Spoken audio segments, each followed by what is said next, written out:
Welcome to Biblioccultist, where I review books that I find interesting in the topics of religion, philosophy, history, and fiction. In this episode, I will go over a book by General George S. Patton Jr. called War as I Knew It, which is a war diary that he began during the Second World War. But before I begin, please remember to subscribe to the channel, click the bell for notifications, like the video, share the video, and comment on the video. If you like it, it really helps the channel out. Also, I do sometimes put certain information on the bottom of the screen that scrolls through. Like I've said before, this information is additional. You don't have to read it, but you can get something out of it. So you can read it, and if you lost track, go back to the beginning of when that piece of information first appeared and continue listening to the video. So War as I Knew It,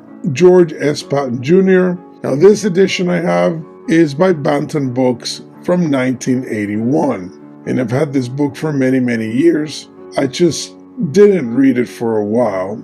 It was in my list, but never got really to it, so decided to go ahead and read it. And I found it to be a great book. Like I always say, find your own edition. Whichever one that you can find is going to be good. This one right here is a paperback, but it is called the Illustrated Edition, and it is actually a very nice edition. I actually enjoyed this mass paperback because of the utility of the way you can move it around and easy carry, and it still had images, and the fact that they were in black and white actually makes it even nicer. So there's something retro about this book that I actually like. It has been well preserved all these years. Now, as a general impression, I have to obviously state that this book is going to have a particular bent to it because it was written by General Patton as his perspective during the Second World War. So obviously there has to be some element here of self-serving, and there's going to be a lot of his own particular interpretation of the events. And that's the whole point of reading this, to get his point of view. So it is not meant to be an objective text about the Second World War, and not even an objective text about his participation in the war. It is simply his recollections and also his particular perspective. We can't forget that George S. Patton Jr.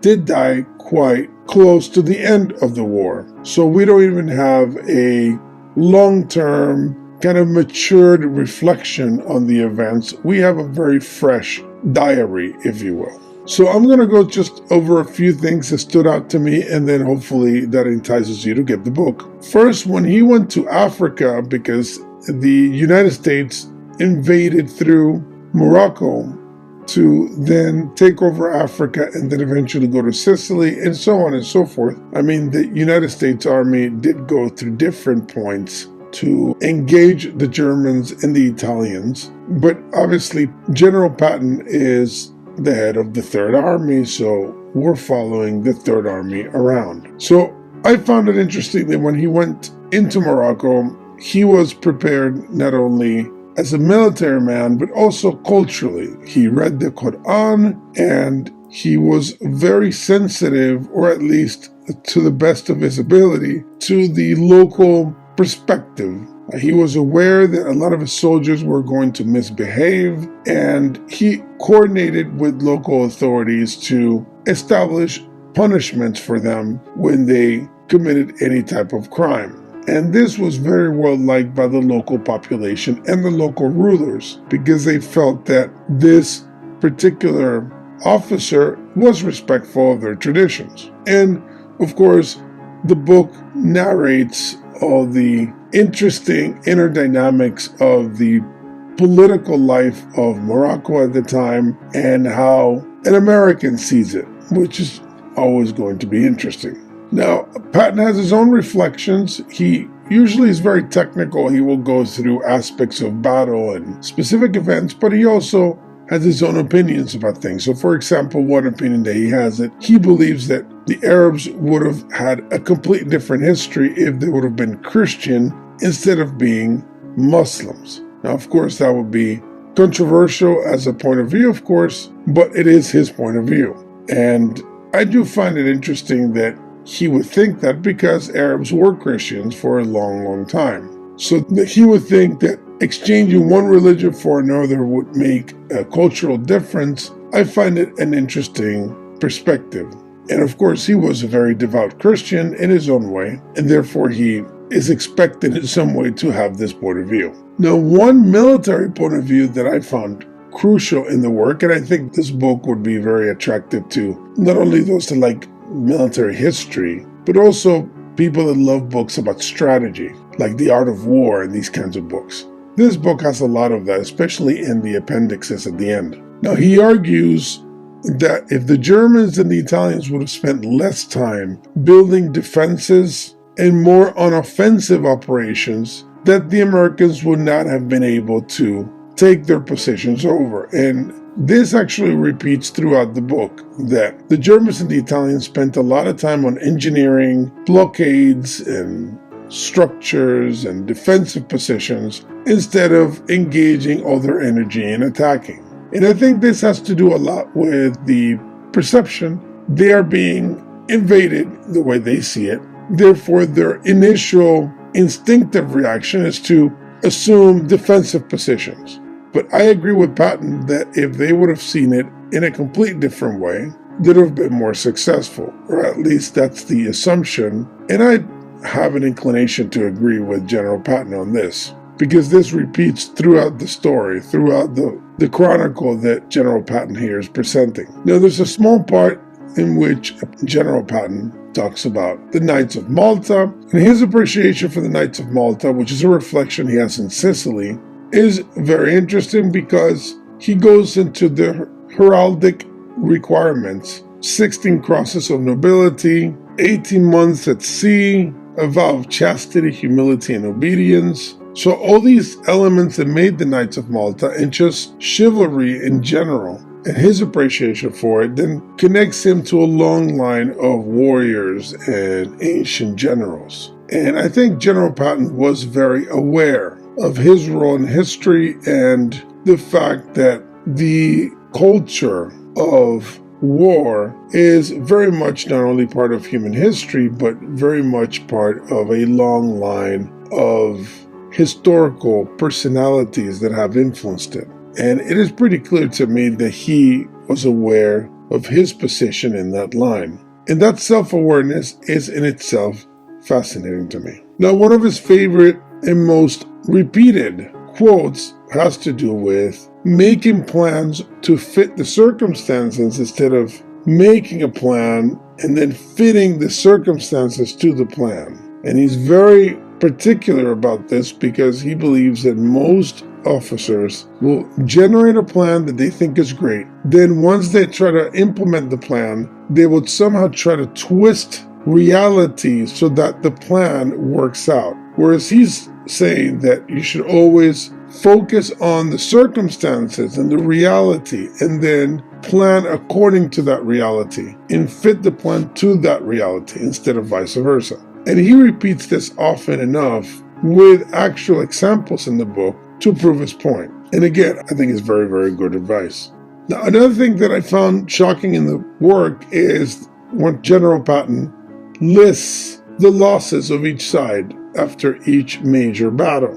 Because when you look at the loss of personnel and equipment on both sides, it is quite apparent from the very beginning that the amount of personnel and equipment being lost in every single engagement by the Germans and the Italians is absurdly high. And the prisoners of war is also very high. So that it became quite clear by reading the book, and I'm reliving the period, going through each step, that from the very start, I could see that the Germans would not be able to sustain this any longer, that eventually this would collapse, because you cannot lose so much personnel and so much equipment constantly and win any war. The numbers were not even balanced. They were insanely disproportionate. And the prisoners of war element also was highly disproportionate. But General Patton doesn't go into an analysis of whether or not the Germans were easily convinced to surrender or not. I reviewed a book on Stalin recently, and there was a clear order that any surrender to the enemy was a death penalty. So to make sure that no Russian ever even considered the idea of surrendering. But in the case of this analysis, the Germans were surrendering in huge numbers. Now, why that is, the particular elements of why that is, that would be for another book and another review. Now, one curious suggestion that he makes to commanders is to always be seen moving forward, that the troops should always see that the commander is moving in the line forward to the front, but then they should, in a somewhat quiet manner, fly back to the rear if they need to, without being seen, so that there's a psychological element there that your troops always see the commanders running to the front instead of seeing them in the back or running towards the back. And obviously that makes sense, but it is interesting the way he puts it, because he even gives examples of driving to the front and then flying to the back. Now, I want to give a quote that I think encapsulates the very interesting and kind of weird dynamic of war and religiosity that General Patton manifested. And he's actually known for this, so this is why I think it's a good quote for me to put here. So this is actually on a note, because it is quoting an actual event from the perspective of a different officer experiencing George Patton's particular personality. So here it goes. On or about the 14th of December 1944, General Patton called Chaplain O'Neill, 3rd Army chaplain, and myself into his office in 3rd Headquarters at Nancy. The conversation went something like this. General Patton said, "Chaplain, I want you to publish a prayer for good weather. I'm tired of these soldiers having to fight mud and floods as well as Germans. See if we can't get God to work on our side." Chaplain O'Neill said, "Sir, it's going to take a pretty thick rug of that kind of praying." General Patton said, "I don't care if it takes the flying carpet. I want the praying done." Chaplain O'Neill said, "Yes, sir. May I say, General, that it usually isn't a customary thing among men of my profession to pray for clear weather to kill fellow men." General Patton said, "Chaplain, are you teaching me theology, or are you the chaplain of the 3rd Army? I want a prayer." Chaplain O'Neill, "Yes, sir." The prayer went like this. "Almighty and most merciful Father, we humbly beseech thee, of thy great goodness, to restrain these immoderate rains with which we have had to contend. Grant us fair weather for battle. Graciously hearken to us as soldiers who call upon thee, that armed with thy power we may advance from victory to victory, and crush the oppression and wickedness of our enemies, and establish thy justice among men and nations. Amen." So as you can see there, very traditional prayer, but also a very clear-cut, pragmatic approach to religion in the midst of war. And I think it tells you a lot about the personality involved as well. And by the way, they did have good weather. So General Patton was happy, and he felt that that order for a prayer worked. And actually, he honored that chaplain with a medal as well for being good graces with the Lord, as he said. Now, another important point about General Patton is his association with tank warfare, because that is one of his calls to fame here. But Patton's idea of tank warfare is crucial to understand, because he didn't believe really in using tanks like the Germans did, in which you would build a tank to go tank versus tank. He viewed tanks in a complete different fashion. General Patton even talks about how the German tanks are superior on paper to everything that the Americans have. And that's objectively true. Nonetheless, the way that the Americans used the tanks was different. Patton liked breaking lines with tanks and then wreaking havoc in the rear of that position. So the tanks were not really used for tank-to-tank warfare, but more as an infantry tool. And that is very interesting to understand, and that is crucial to understand, because focus is everything. The Germans are focusing a lot on defensive positions and engineering of that kind, and then they're building tanks that are excellent, and they're built to go toe-to-toe with the enemy's tanks who are inferior to them, etc., in build and engineering and armor, etc. But Patton is not using tanks that way. He's using them completely differently. And because of that, the superiority of the technology that the Germans presented was really not that important. And again, you can tell by looking at the numbers of losses of armor during each engagement, and you will see how the amount of German tanks and Panthers that were useless is quite clear. Now, General Patton does go in a section in his book about the possibility that the Germans had already tested nuclear weapons. He tells an anecdote about some young Hitler Youth members who told them the story how they saw this explosion that destroyed everything and vaporized and melted stone and this kind of story, and how they had heard that this weapon would destroy entire cities and destroy Germany itself, and how they were disturbed by it. So there's an entire section where it kind of explores that idea, and it's worth a read for everyone just because of the historical aspect of it. As we all know, the nuclear program was really started by Germans that were taken to the United States to develop the weapon. Now, Patton is also well known for his critique and dislike of battle fatigue. They actually did a movie on General Patton in which this aspect of his point of view is highlighted. But it is true that he considered battle fatigue to be a form of cowardice and an excuse not to go to battle. Now, I don't want to get into whether that's true or not. Psychologists have debated this for a while, but obviously, as an officer and as an old school officer, he just didn't have the patience or the point of view that would allow him to ever consider this possible, because it is a fact that certain men are better prepared for war than others. And I mean this psychologically. So for some men, battle fatigue would be absurdly improbable. But for other men, it could be probable. But General Patton just didn't have the patience or the care to really engage in any of this. He considered it to be offensive to those men who did fight and who did get injured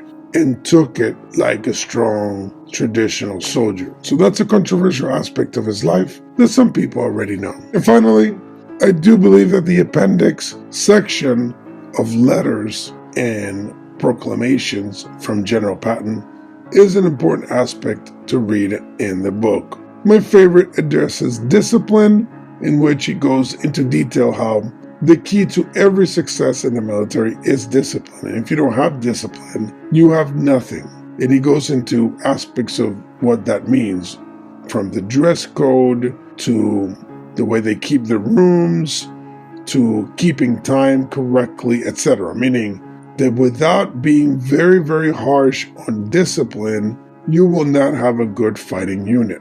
And this is not the first time that any person engaged in battle and war has ever said this, but he is very particular about it, and his examples are very, very funny sometimes and interesting. So, in closing, I do believe this is a great book to study and to engage with. It will give you a perspective on the Second World War. It would be a good supplement to any other historical book you're reading. A lot of books on this time will quote this book anyway. And like I said, although they may be critical, thinking that some of the stuff that he says cannot be taken 100%, I do believe that the best source of historical evidence will always be from the actual participant in the story. And then you can, from there, sparse it out. So anyway, hopefully you enjoyed the review. Please remember to subscribe to the channel, click the bell for notifications, like the video, share the video, and comment on the video. I would really, really appreciate your help in spreading the word on the channel. So thank you for being with me. See you next time.